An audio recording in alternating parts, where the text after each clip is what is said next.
Alright, so magandang hapon. Hapon na pala. Yan, so on the way ako ngayon to Calbayog. At kikitain ko ng aking mga kaibigan. Pinilit ako eh.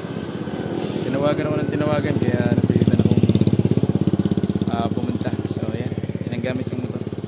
At nag-gear lang ako dahil medyo nagmamadali. Baka magsayo.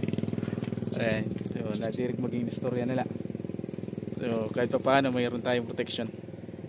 Saka yung elbow ko mayroong yung padding. Okay, so yan lang, bye-bye. Right, so nasa Calbayog na tayo.